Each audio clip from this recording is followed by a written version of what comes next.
Me and my friend Oliver had travelled from UK to USA because I had booked a motel for 2 weeks staying. It is only 3-star rating to stay. I know it sounded poor, but the deal is brilliant, so I booked for 2 single bedrooms as it was my friend Oliver's birthday.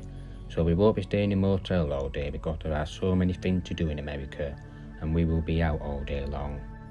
It was a very long flight to America as it was about 8 hours of flight time.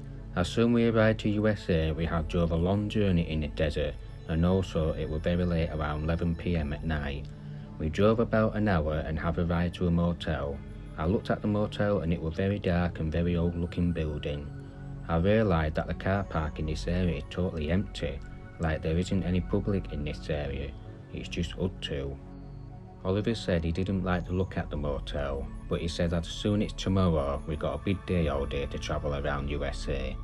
There was an old lady who works behind the reception and she seemed to be a bit weird and she looked quite eerie and dark.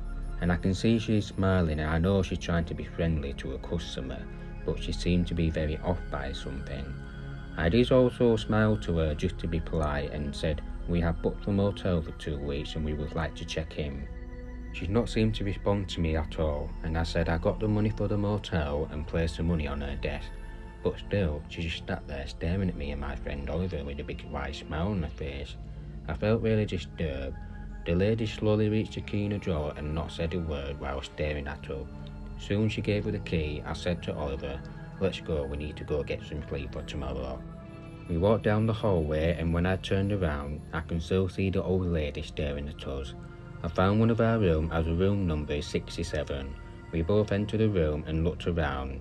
We were very gutted that we were staying here for 2 weeks because the room was very filthy and the bed is very messy. I would have rated this motel at 1 star. Oliver said to me, after we stayed here tonight, we can find another motel tomorrow, better than the one we are staying tonight. We all left the suitcase on side and haven't unpacked anything. It was very late and we are very tired from a long travel.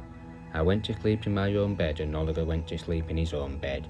Later on at night, while I was sleeping, I woke up and I heard someone knocking on our door. I walked up to the door and I looked at Oliver as he was deep fast asleep and I didn't want to wake him up. I slowly opened the door and there was nobody at the door. I looked down the hallway and I can see the hallway getting darker and darker. I quickly shut the door and as soon as I turned around, I see that Oliver is not in bed at all. He disappeared and I looked around and searched around the room and he was nowhere to be found. I have walked up to the door again and when I opened it, it was so dark and the most strangest thing that's happening is it took me outside to the forest. I walked out the door to look around and I couldn't believe with my own eyes that I am actually in the wood. I turned around and the door I have entered had disappeared.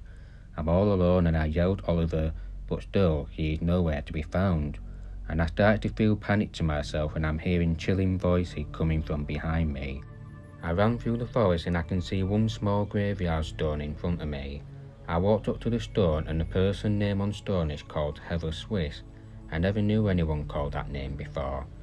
But then I have looked behind myself and I see a lady in a black dress. She had dark eyes and pale face. She was also very, very tall, possibly at least 8 foot tall. And I can see that she's staring at me. She walked toward me and I asked, "What do you want?" I feared. Then she creepily said, "You should never come to this motel." She laughed evilly. I started to shake myself and be ready to run for my life, but suddenly she grabbed my throat strongly and choking me, and I could not able to breathe. I was thinking that my life is about to end.